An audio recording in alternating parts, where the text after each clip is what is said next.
As you can see, it's very stormy here in Cleveland, which could be a harbinger of the tensions building that will come to a head at the podium tomorrow night. He says federally and at the state level, there's simply not enough of it.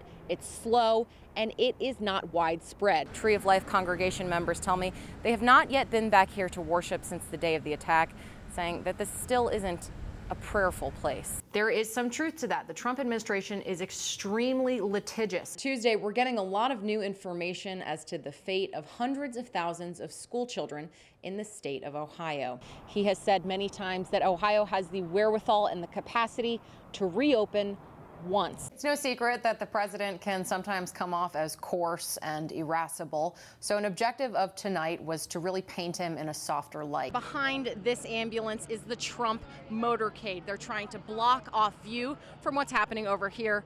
All of these protesters. In 2014, city officials decided to save some money by switching the city's water supply from Detroit to right here to the Flint River. The first sign of trouble after that decision was that the General Motors plant down the street noticed that the water was corroding auto parts. She says the idea is not really to protect yourself, but if you are sick, wear one so that it covers your coughs and sneezes, protecting others. At the State House, Molly Martinez, Spectrum News.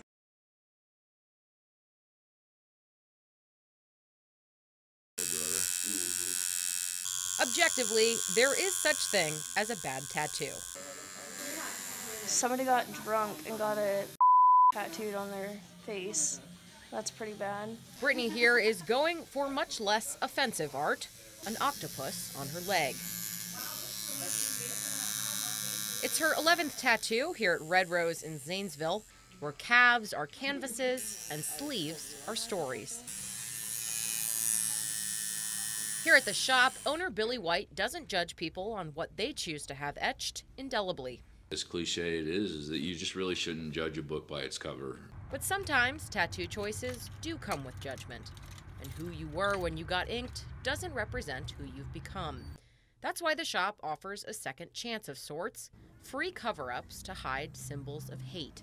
I think a lot of times by getting the symbol off of you kind of frees you from those chains. The Red Rose team got the idea after the deadly protests in Charlottesville. Billy says it hit especially close to home since the man who plowed into a group of pedestrians, killing one, was from here in Ohio. We kind of all came into work the next day and were really kind of bummed and sad about the state of the world. Feeling helpless, they decided to do their part to move the needle. In the years since Erase the Hate started, they've covered hundreds of hateful tattoos free of charge. I met a lady who tried to remove a Hitler portrait with sulfuric acid on her skin. The program is a fresh start for those desperate for change. Then when you talk about the people who leave like groups like the Aryan Brotherhood, if you don't get your tattoos covered up and you go back to prison, well then they'll cut them off of you. Now, Billy says they cover up about 2 tattoos a week.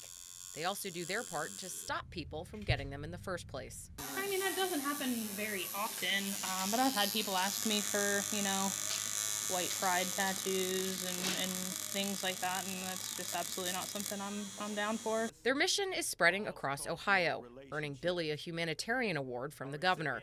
Their hope is that it will spread across the world. It's just a long process. It's a lifelong process of transformation, You didn't just wake up one day and have these kind of beliefs or ideologies that, you have worked into it, and that it's going to take some time to work out of it.